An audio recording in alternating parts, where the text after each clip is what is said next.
Le 8 novembre, une valise s'ouvre à Ouagadougou et tout bascule. Annoncée comme investissement, elle révèle 5 milliards de francs CFA destinés non à bâtir, mais à fissurer une loyauté militaire, transformant un geste banal en épreuve de souveraineté. Pourquoi cet instant concerne-t-il chaque citoyen? Et que dit-il vraiment de la ligne rouge d'Ibrahim Traoré face aux méthodes d'ingérence contemporaines? Pendant quelques minutes ordinaires, dans un hôtel ordinaire, une décision collective redessine le rapport de force. Cette analyse promet une chose simple: comprendre comment une tentative de corruption devient un signal politique durable. Elle offre au lecteur un avantage clair en 10 mots: lire les mécanismes avant qu'ils ne frappent encore. L'enjeu dépasse l'anecdote, car il touche à la sécurité, à la confiance publique et à la capacité d'un État à apprendre sous pression sans confondre émotion et preuve. Ici, il ne s'agit ni d'héroïsation ni de dramatisation, mais d'une lecture rigoureuse des faits disponibles, organisée pour distinguer la méthode de l'événement. La trajectoire suivra 3 axes complémentaires. D'abord, la technique employée par des réseaux qui privilégient l'argent liquide pour accélérer des décisions individuelles. Ensuite, les failles ciblées au sein d'institutions soumises à une contrainte sécuritaire permanente. Enfin, la réponse qui transforme un piège en repère en documentant plutôt qu'en dissimulant afin de rendre l'ingérence mesurable et comparable. Un micro-suspense demeure. Si l'opération a échoué, que révèle-t-elle sur les prochaines tentatives visant l'espace politique autour d'Ibrahim Traoré? La révélation tombe dès les premières heures du 8 novembre. Une valise de 5 milliards de francs CFA n'est pas venue investir, mais infiltrer. Ce basculement immédiat transforme un soupçon diffus en preuve opérationnelle, parce que les soldats approchés jouent le jeu sans céder et documentent chaque échange de rendez-vous en rendez-vous jusqu'au moment où l'argent apparaît comme un fait matériel. Ce résultat n'est pas le fruit du hasard. Depuis plusieurs semaines, des services burkinabés observent des mouvements jugés inhabituels autour d'officiers considérés comme stratégiques.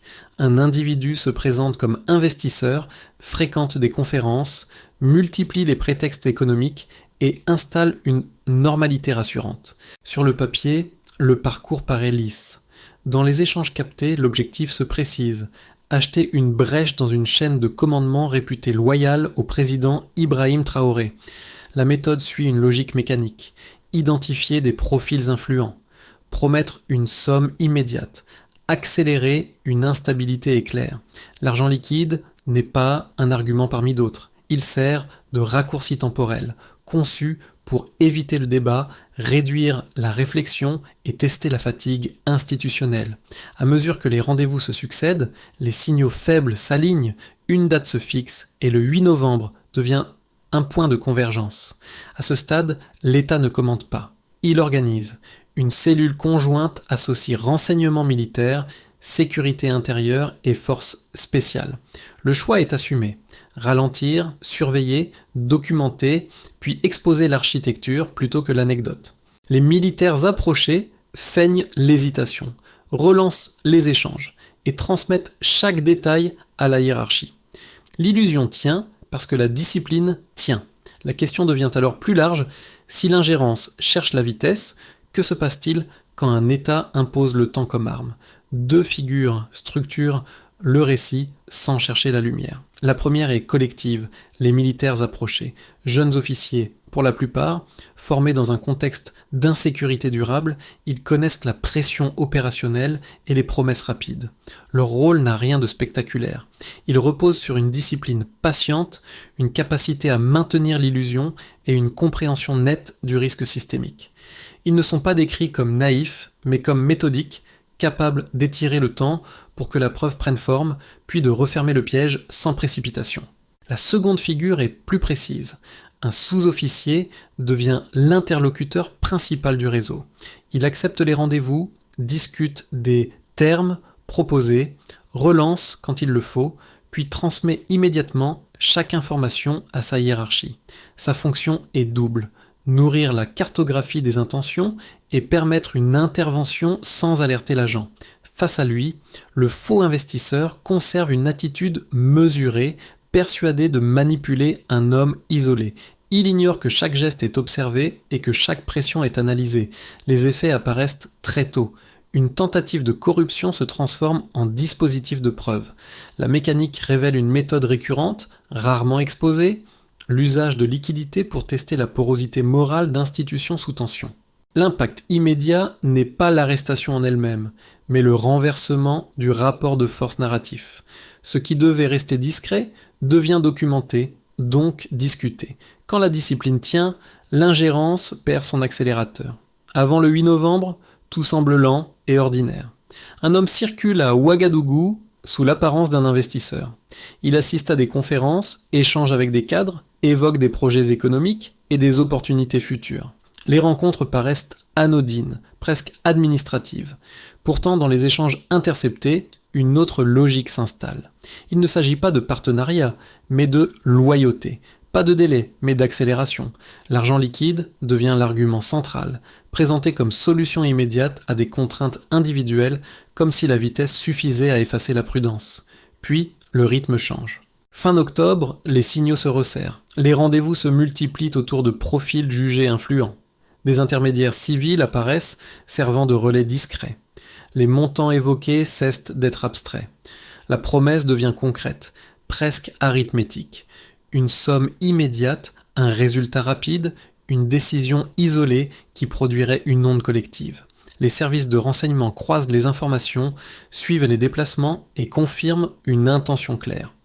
Provoquer une instabilité éclair en achetant une brèche dans la chaîne de commandement réputée fidèle à Ibrahim Traoré. À partir de là, l'État cesse d'observer passivement. La phase de préparation est méthodique. Une cellule conjointe est activée, associant renseignement militaire, sécurité intérieure et forces de spéciales.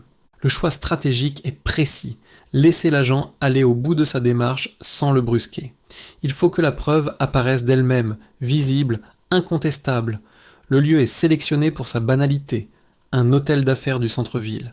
La surveillance est continue, les communications sont suivies, chaque minute compte, car l'objectif n'est pas seulement l'interpellation, mais l'obtention d'un faisceau de preuves réutilisable, capable de remonter une chaîne plus large que l'exécutant. Le matin du 8 novembre marque le point de bascule. Les militaires approchés arrivent comme convenu. Ils discutent, relancent, feignent encore l'hésitation, comme si la décision devait rester suspendue. Le faux investisseur se sent en terrain conquis. À un moment précis, il pose la valise sur la table. Il l'ouvre, les liasses apparaissent. 5 milliards de francs CFA, alignés, prêts à acheter une décision. L'instant est bref, presque silencieux. Il suffit pourtant à transformer des soupçons en certitudes matérielles. Dans cette seconde, le dispositif change de nature. La tentative n'est plus supposée, elle est constatée. L'intervention suit immédiatement. La porte s'ouvre, l'équipe surgit. 3 minutes suffisent. Aucun tir, aucun blessé. L'homme est maîtrisé, les documents sont saisis, les téléphones récupérés. La scène n'a rien de spectaculaire, mais elle est décisive. Ce qui devait rester une transaction discrète devient un fait établi, documenté et vérifiable. La tentative de corruption s'effondre sous son propre poids, parce qu'elle a été menée jusqu'au point où elle ne pouvait plus être niée. Les heures suivantes produisent les premiers échos. L'enquête confirme que l'agent n'agissait pas seul. Des connexions mènent à des relais dans plusieurs pays voisins. Des structures civiles apparaissent comme façade possible.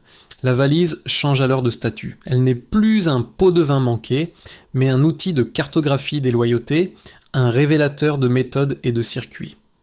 Le soir même, l'affaire circule. Le lendemain, Ibrahim Traoré s'adresse au pays, salue la vigilance des soldats et transforme une opération technique en signal politique. Repérer, piéger, prouver, rendre visible.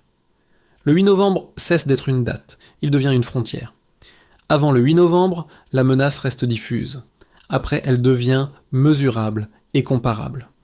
Le passage d'un soupçon qualitatif à des indicateurs observables marque un changement de registre. L'État cesse d'argumenter par intention et commence à raisonner par effet. Cette transition éclaire pourquoi l'épisode dépasse l'anecdote et s'inscrit dans une logique de souveraineté opérationnelle associée à Ibrahim Traoré, non comme slogan, mais comme méthode de contrôle et de preuve. Commençons par un premier repère chiffré. 5 milliards de francs CFA. Cette somme n'est pas un simple montant.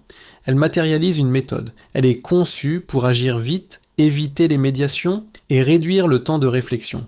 Elle sert de raccourci politique. Acheter une décision individuelle pour déclencher un effet collectif rapide. Sa particularité dans ce récit est d'avoir été saisi comme preuve plutôt que converti en levier. L'argent liquide, pensé comme accélérateur, devient une pièce à conviction. Le rendement attendu de la corruption s'inverse. Au lieu d'ouvrir une brèche, il documente l'architecture de l'ingérence et expose la logique d'une instabilité éclair. En d'autres termes, une somme calibrée pour acheter vite se retrouve transformée en preuve saisie. Un deuxième indicateur éclaire l'effet social décrit. 68% de citoyens déclarant une hausse de confiance avec un bond notable par rapport à la période précédente. Ici, le nombre ne décrit pas une opinion abstraite. Il capture un déplacement psychologique collectif après exposition publique d'une tentative d'ingérence avérée. La progression intervient après la documentation, non avant, ce qui suggère un lien avec la visibilité des preuves plutôt qu'avec un discours isolé. Le chiffre fonctionne comme proxy. Il mesure l'adhésion produite par une opération rendue intelligible et montre comment un événement potentiellement anxiogène peut, s'il est prouvé, stabiliser la perception de l'État au lieu de la fragiliser. Autrement dit, ce pourcentage indique un basculement psychologique après des preuves rendues publiques et vérifiable. Enfin, un troisième élément mesurable apparaît, une réduction de 18% des incidents armés dans la région centrale après la neutralisation du réseau. Il ne s'agit pas d'attribuer une causalité totale, mais d'observer une corrélation temporelle. Autrement dit, amélioration sécuritaire de court terme associée à une cohésion interne renforcée. Dans l'économie du récit, cette baisse suggère qu'une discipline institutionnelle peut produire des effets rapides sur le terrain, même sans changement structurel immédiat. Elle agit comme un signal d'efficacité. L'unité interne, lorsqu'elle résiste à une incitation financière élevée, réduit la fenêtre d'opportunité pour des acteurs armés qui misent sur la fragmentation du commandement. En clair, on observe une corrélation temporelle où cohésion accrue et fenêtres d'action armée se réduisent rapidement. Pris ensemble, ces trois indicateurs racontent une dynamique cohérente. L'argent censé fracturer devient une pièce à conviction. La confiance censée s'éroder sous pression progresse après exposition des faits. La sécurité, supposée se dégrader en période de tension politique, montre un apaisement mesurable. Le cœur de l'argument n'est pas que tout problème serait résolu, mais que la direction du mouvement contredit les scénarios d'effondrement automatique. La souveraineté n'est pas proclamée, elle est comptée, comparée, suivie. Et c'est précisément ce langage des chiffres, revendiqué sous Ibrahim Traoré comme outil d'évaluation, qui transforme une tentative d'ingérence ratée en cas d'école. Pour éprouver la solidité du récit, il faut d'abord formuler les critiques dans leur version la plus robuste, sans caricature ni raccourci. Deux objections majeures structurent le débat et elles méritent d'être prises au sérieux, précisément parce qu'elles touchent au coût réel d'une posture souverainiste. La première vient de diplomates et d'analystes préoccupés par l'économie. Leur argument est cohérent. Une ligne affirmée, surtout lorsqu'elle s'accompagne de ruptures avec des partenaires établis, peut réduire les marges budgétaires d'un État déjà contraint par l'insécurité. Aide suspendue, investissement ralenti, friction diplomatique, le risque serait de remplacer une dépendance imparfaite par une incertitude plus dangereuse.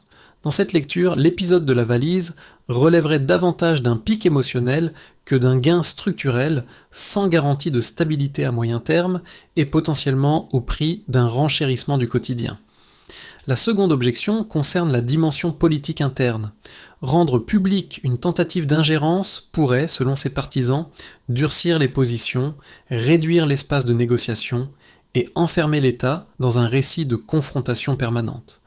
La souveraineté deviendrait alors un cadre rigide, utile pour mobiliser, mais moins apte à absorber des compromis nécessaires, et plus vulnérable à l'usure institutionnelle si l'urgence devient permanente.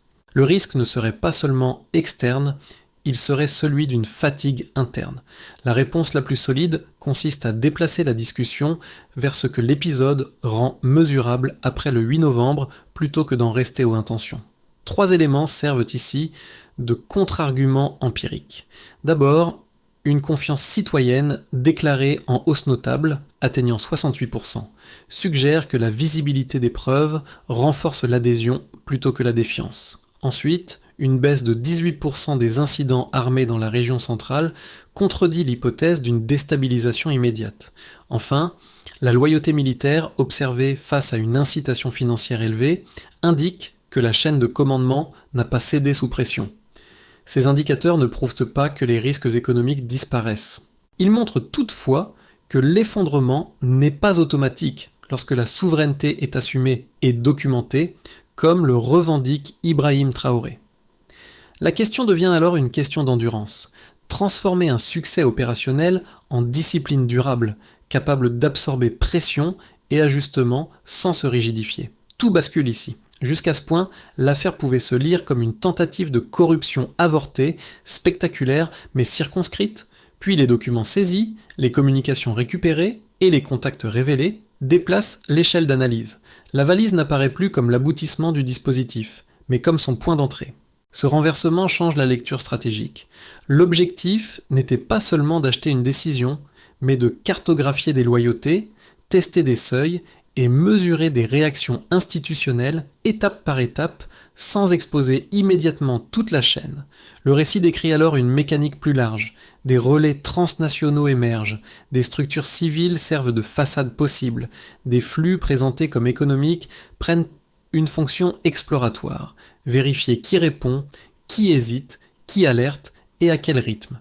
Chaque interaction devient un signal, chaque réponse une donnée. C'est dans ce contexte que la décision politique prend une valeur particulière. En rendant publiques certaines preuves, Ibrahim Traoré accepte un risque calculé. Exposer l'architecture plutôt que l'anecdote au prix de tensions diplomatiques prévisibles. Le gain recherché n'est pas l'effet immédiat, mais la modification durable du terrain narratif.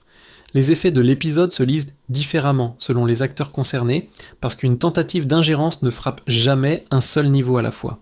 Elle traverse l'État, l'économie, la société et l'environnement régional en modifiant des équilibres déjà fragiles. La force du cas du 8 novembre tient à cette propagation.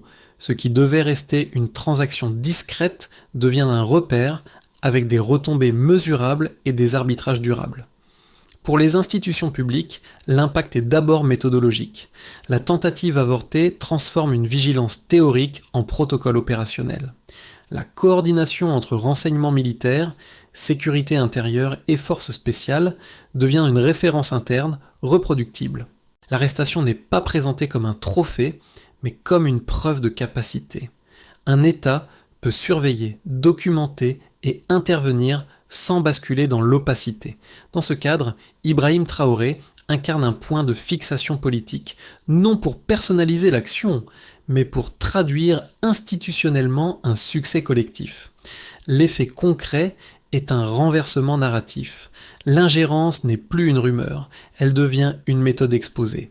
Pour les acteurs économiques, la conséquence est plus ambivalente, et c'est précisément ce qui la rend crédible. D'un côté, la visibilité de l'ingérence accroît la prudence.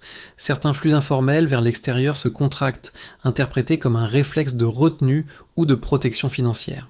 De l'autre, les tensions diplomatiques et les suspensions partielles d'aide ralentissent certains projets, notamment là où les partenariats reposaient sur des équilibres fragiles. La souveraineté se paie alors en arbitrage, moins de fluidité à court terme, mais une clarification accrue des risques, des intermédiaires et des dépendances. L'économie devient le lieu où l'État doit transformer un succès sécuritaire en stabilité de confiance. Pour la population, l'effet est principalement psychologique et social. Le chiffre de 68% de citoyens déclarant une hausse de confiance traduit un déplacement du regard porté sur l'État. La menace cesse d'être abstraite. Elle devient identifiable, parce que les preuves rendent l'histoire vérifiable. Dans les récits ordinaires, la valise circule comme symbole d'un refus collectif. Le nom d'Ibrahim Traoré s'y insère comme traduction politique de cette scène, sans effacer le rôle central des soldats. La souveraineté prend alors la forme d'une responsabilité partagée, plus que d'un discours vertical. Pour la région et les partenaires, enfin, l'épisode agit comme un révélateur. Des pays voisins intensifient les échanges sur les méthodes de contre-ingérence, tandis que les cadres régionaux gagnent en densité par nécessité plus que par volonté. En parallèle, certains acteurs occidentaux réévaluent des programmes, rappelant que la transparence a un coût diplomatique. Dans ce cercle externe, la valise ne sert plus à acheter des hommes, elle sert à mesurer l'élasticité d'un rapport de force entre consolidation régionale et pression internationale. Pris ensemble, ces 4 niveaux dessinent un effet de propagation contrôlée. L'ingérence tentée produit l'inverse de son objectif initial. Elle renforce des disciplines internes, clarifie des choix économiques, resserre une cohésion sociale et reconfigure des lignes régionales. Ce n'est pas une victoire totale, mais un déplacement durable du coût de l'ingérence. À l'horizon des 6 à 12 prochains mois, l'analyse ne propose pas des prédictions, mais 3 équilibres possibles entre pression extérieure, cohésion interne et capacité institutionnelle à apprendre d'un choc. Chaque scénario repose sur des mécanismes observables, non sur des intentions déclarées, et il se mesure à la façon dont l'État transforme une victoire ponctuelle en discipline durable sous le regard public associé à Ibrahim Traoré. Dans un premier scénario, la stabilité reste étroite. Le Burkina Faso maintient un cap souverainiste sans rupture brutale.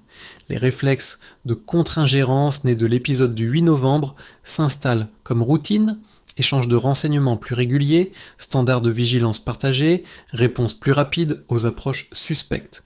Les tensions diplomatiques persistent et certaines aides restent suspendues, ce qui impose des arbitrages budgétaires et une priorisation stricte des projets.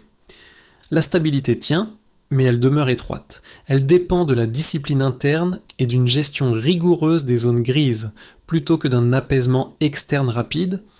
Dans un deuxième scénario, l'élan s'institutionnalise. Les audits et la traçabilité cessent d'être des réponses d'urgence pour devenir des pratiques ordinaires. L'armée renforce une culture d'éthique préventive. L'administration consolide le contrôle des contrats sensibles et la diversification des partenariats progresse de manière pragmatique. Les accords activés, privilégiant des domaines concrets, comme la formation technique, l'agriculture ou l'énergie. Le bénéfice principal n'est pas seulement financier, il est politique et social, car une confiance stabilisée réduit l'espace disponible pour les réseaux d'influence et rend l'ingérence plus coûteuse à long terme. Dans un troisième scénario, la fatigue ouvre des contournements. La pression externe se durcit et rencontre des fragilités structurelles. Les aides suspendues pèsent sur les programmes sociaux, l'investissement ralentit et la fatigue institutionnelle s'installe. Les réseaux adverses reviennent avec des méthodes moins visibles, plus patientes, cherchant l'érosion plutôt que la rupture. La tension se lie alors moins dans les casernes que dans l'économie quotidienne et la capacité de l'État à maintenir ses standards de vigilance sur la durée. Une recommandation de méthode s'impose, plutôt que de raisonner en alliance figée, raisonner en capacité adaptative. À chaque décision publique, posez une question simple: si ce choix est mis sous pression, quelle résilience renforce-t-il? Et quel angle mort laisse-t-il ouvert? Au-delà des institutions et des équilibres géopolitiques, l'épisode touche des cercles plus proches, là où le risque se lie dans la vie ordinaire. Pour une première catégorie, celle des citoyens confrontés à une insécurité diffuse, la valise agit comme une image pédagogique. Elle rappelle que la menace ne se présente pas toujours sous une forme brutale. Elle peut entrer par une promesse, un rendez-vous discret, un discours d'aide sans transparence. L'effet décrit n'est pas la peur, mais la lucidité. Reconnaître qu'une influence se teste souvent avant de s'imposer, et que l'habitude de vérifier vaut parfois autant qu'un réflexe de défense. Pour une deuxième catégorie, les communautés locales, l'affaire fonctionne comme un récit commun. Dans les quartiers et les villages, l'histoire circule comme une scène fondatrice. Des soldats ont tenu, donc une cohésion est possible. Ce récit ne gomme ni les difficultés économiques, ni les frustrations quotidiennes. Il installe toutefois une idée opérationnelle. La protection de l'État n'est pas seulement une affaire de discours officiels, mais de comportements collectifs, faits d'attention et de refus des raccourcis douteux, même quand ils semblent avantageux. Une troisième catégorie concerne celles et ceux qui, travaillant dans des organisations, associations ou structure exposée au financement. Le récit introduit ici une exigence simple. Demander des traces. D'où vient l'argent? À quelles conditions? Avec quels intermédiaires? Et avec quels objectifs implicites? Deux gestes concrets émergent sans dramatisation. Documenter systématiquement les partenariats sensibles, mettre en place des habitudes de vérification interne, même lorsque tout paraît normal. Dans ce déplacement, la souveraineté cesse d'être un mot lointain. Elle devient un ensemble de pratiques quotidiennes qui réduisent la surface d'infiltration. Le nom d'Ibrahim Traoré apparaît alors moins comme un symbole personnel que comme un repère politique reliant ces pratiques à une ligne assumée, rendre l'ingérence plus coûteuse en rendant la vigilance ordinaire. Après le choc du 8 novembre, la réponse décrite n'est pas une célébration, mais une méthode destinée à empêcher la répétition sous d'autres formes. L'objectif est de transformer une réussite ponctuelle en architecture durable, avec des responsabilités claires et des critères de suivi explicites, afin que la vigilance ne dépende ni d'un hasard, ni d'un réflexe isolé. D'abord, il s'agit de renforcer le renseignement opérationnel. Les services concernés rapprochent informations civiles et militaires pour que les approches économiques suspectes ne restent plus isolées dans des silos. Le progrès se mesure par la rapidité de détection, la qualité de la documentation et la réduction des accès non autorisés aux communications sensibles. Ensuite, il s'agit d'assainir les zones grises économiques. Une révision ciblée des contrats exposés, notamment dans les secteurs miniers et énergétiques, vise à limiter l'opacité qui rend l'ingérence rentable. L'indicateur n'est pas l'annulation massive, mais l'amélioration de la traçabilité et la visibilité accrue des revenus souverains dans le budget. Puis, il s'agit de rééquilibrer la diplomatie par la diversification. L'approche consiste à multiplier des partenariats concrets hors dépendance traditionnelle, sans promettre de substitution miraculeuse. Le succès se lie dans l'activation réelle des accords, en formation, agriculture ou énergie, plutôt que dans leur annonce. À moyen terme, il s'agit d'ancrer la souveraineté dans l'éducation civique. Introduire des modules centrés sur responsabilité collective et indépendance vise à transformer un slogan en compétence citoyenne, évaluée et suivie.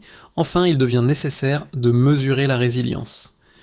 Un indicateur composite combinant autonomie économique, sécurité interne et confiance populaire permet de suivre les progrès.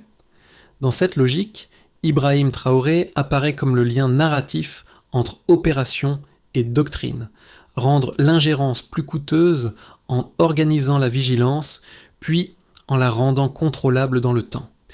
Des semaines plus tard, ceux qui ont participé au dispositif évoquent moins l'arrestation que le silence.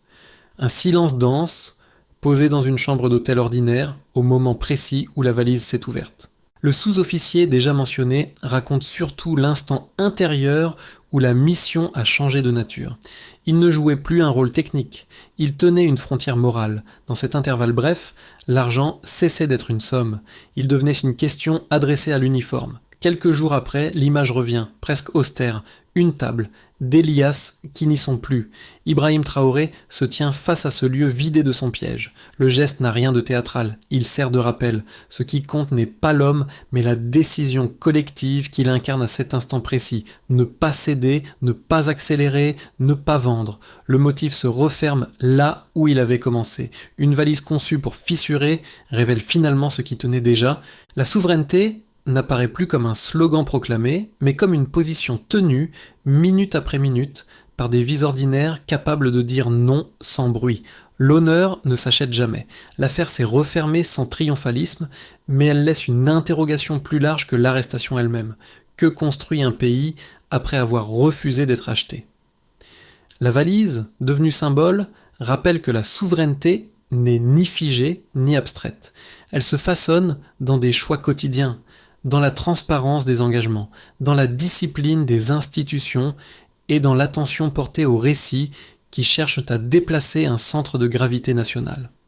Pour le spectateur, l'invitation n'est pas d'applaudir, mais d'observer avec rigueur. Quels signaux faibles reviennent? Quelles zones d'opacité persistent malgré l'exposition publique? Quels coûts externes s'ajoutent et quelles pratiques internes renforcent réellement la résilience? Ces questions dépassent un événement précis et s'appliquent à toute société confrontée à des formes d'influence discrète. Dans ce cadre, la figure d'Ibrahim Traoré apparaît comme un repère politique. Mais l'enjeu ne se réduit pas à un nom, il concerne la capacité collective à transformer une épreuve en trajectoire sans se refermer ni se dissoudre. Selon vous, quelles conditions permettent à une souveraineté de durer, sans se transformer en isolement ?